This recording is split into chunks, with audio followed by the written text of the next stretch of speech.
पाकिस्तानी जनता का बड़ा दावा, सीरिया के अंदर पाकिस्तानी मुकीम को वापस लाना शहबाज शरीफ कह रहे हैं उनकी टॉप प्रायोरिटी है। लेकिन ये कौन से पाकिस्तानी थे जो सीरिया में मौजूद थे? एक तरफ तो गवर्नमेंट सेक्टर की तरफ कुछ पाकिस्तानी काम कर रहे थे कुछ प्रोजेक्ट्स के ऊपर, मगर ज्यादातर पाकिस्तानी कौन थे और कहां से थे? लेट अली शो यू के इस एपिसोड में आप सबको खुशामदीद। To like, subscribe and share this content. मेरी इत्तलात के मुताबिक मेरे जो जराए मुझे बता रहे हैं, सीरिया के अंदर डेवलपमेंट्स बहुत तेजी से बहुत तेज रफ्तार से बढ़ रही हैं और वहां पे एक तबका है पाकिस्तानियों का, शिया पाकिस्तानियों का, जो एक ईरान बैक्ड बेसिकली एक ईरान बैक मिलिशिया आप कह लें, एक ईरान बैक्ड एक मिलिशिया का एक हिस्सा आप कह लें। उसका नाम है ज़ैनबियून। ज़ैनबियून ब्रिगेड का हिस्सा थे ये पाकिस्तानी और इनको ईरान के ज़रिए सीरिया लेके जाया गया।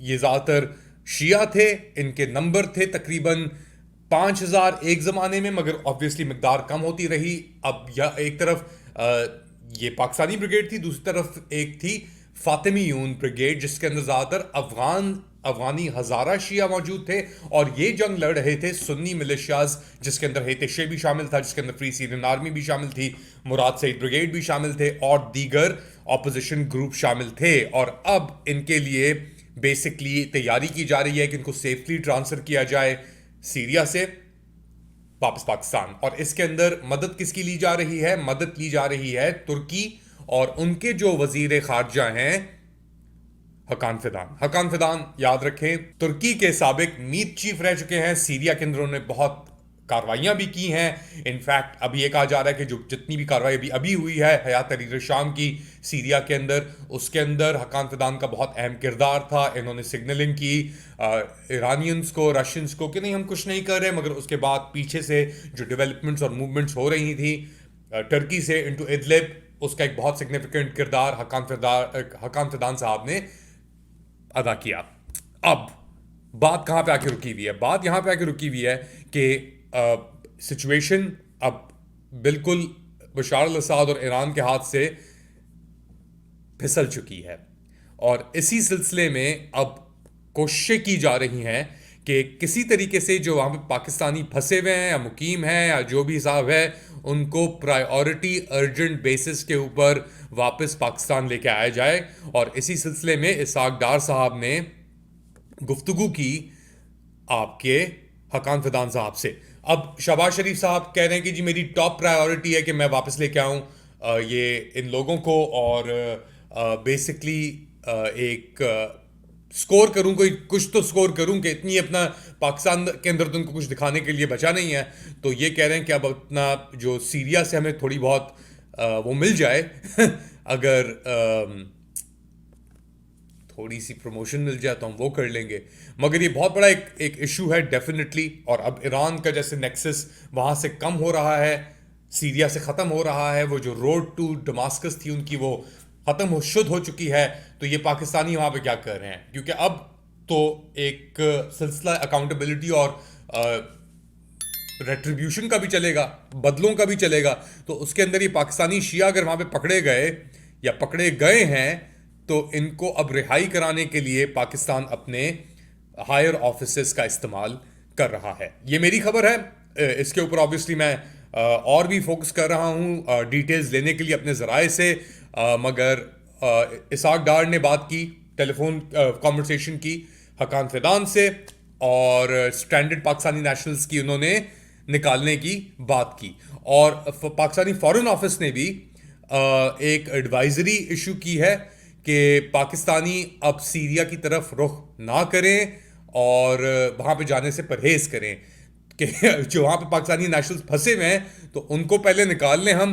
अब वो अच्छा एक तरफ तो ये शिया लड़ रहे थे असद की तरफ से, दूसरी तरफ से हयात तहरीर शाम के अंदर भी पाकिस्तानी फैक्शंस मौजूद थे, तालिबान के फैक्शन भी मौजूद थे, पाकिस्तानी तालिबान भी मौजूद थे, एफिलिएट्स। उनका क्या किरदार है अता पता है उसका भी हमें अंदाज़ा नहीं है, मगर जो ये स्ट्रैंडेड थे जो बेसिकली दूसरी दूसरी तरफ से मुखालिफ साइड से जो लड़े थे उनको अब निकालने का एक प्लान हो चुका है। ये हो रहा है बाहर। पाकिस्तान के अंदर बहुत सारी और डेवलपमेंट्स हो रही हैं। मैं आपके साथ एक डेवलपमेंट तो लेके आ गया कि सिफारत खाना जो है आपका वो और सिफारतों के साथ एम्बेसीज के साथ क्या गुफ्तगू कर रहा था, क्या प्लान कर रहा था, क्या बता रहा था कि जी क्या हो रहा है यहाँ पे, क्या नहीं हो रहा। But as you can tell ये सिचुएशन मल्टी प्रोंग लेवल्स पे चल रही है पाकिस्तान के अंदर। और एक तरफ तशद्दुद की बातें होती हैं, एक तरफ बात होती है कि जी लोगों की ह्यूमन राइट्स वायलेशंस हो रही हैं, तो दूसरी जानिब जो फेस दिखाया जा रहा है, जो चेहरा दिखाया जा रहा है, वो एक ड्रॉनी खौफनाक चेहरा है। वो उसके अंदर कोई भी न्यूआंस और कोई भी नरमी या रहम का शकना मौजूद नहीं है। और फॉर एग्जाम्पल उसके अंदर अब आपके पास जो जस्टिस ये जुडिशरी है, ये 7 मेंबर कॉन्स्टिट्यूशनल बेंच जो बनाई गई, इन्होंने गवर्नमेंट पिटिशन रिजेक्ट की सुप्रीम कोर्ट की मिलिट्री यानी permission for military trials to announce case verdicts. अब ये हालात आपके सामने हैं, अदलिया आपका बिल्कुल ही तबाह तबाह हो चुका है। अब पाकिस्तान तहरीक इंसाफ के लीडर सलमान अकरम राजा भी इसके सामने फेस हुए। इसके अंदर जस्टिस आयशा मलिक भी मौजूद हैं। वो एक ऑब्वियसली बड़ी नामी ग्रामी कानूनदान यानी जस्टिस हैं, जस्टिस मंदो खेल हैं। उनका हम जानते हैं कि उनकी क्या स्टैंडिंग थी 26 अमेंडमेंट के ऊपर, तो ये एक मजाक बन के रह गया। दूसरी तरफ एक और टोपी ड्रामा हो रहा है सुप्रीम कोर्ट के अंदर ही, जहां पे उन्होंने इलेक्शन कमीशन की जो ये 21 नवंबर की डिसीजन थी, आदिल बजाई, बड़े ज़बरदस्त आदमी हैं आदिल बजाई, अल्लाह इनको और हिम्मत दे और इनके दर्जात बुलंद करे।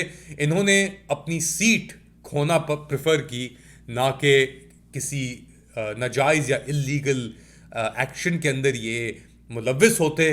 26वीं आईनी तरमीम को पास करने के लिए तो इनको डी सीट करा दिया गया था। जो हमारी फॉर्म 47 के स्पीकर हैं यार सादिक साहब, अल्लाह इनका ही भला करे। इनको जब इनका वक्त आएगा तो इनको लाहौर में रहने का टाइम नहीं मिलेगा, इतना मैं आपको बता दूं। ना इनको मिलेगा, ना इनके किसी भी टोले को मिलेगा। ये जितने भी अभी ये शिकंजा भरा हुआ है ना, ये एक एक करके ये आइडेंटिफाई तो हो चुके हैं। ना ये बाहर रह सकते हैं और ना ये पाकिस्तान में रह सकते हैं। इनका सिर्फ एक ही जगह है जहां पे ये रह सकते हैं, और वो इनको बहुत जल्द पता लग जाएगी।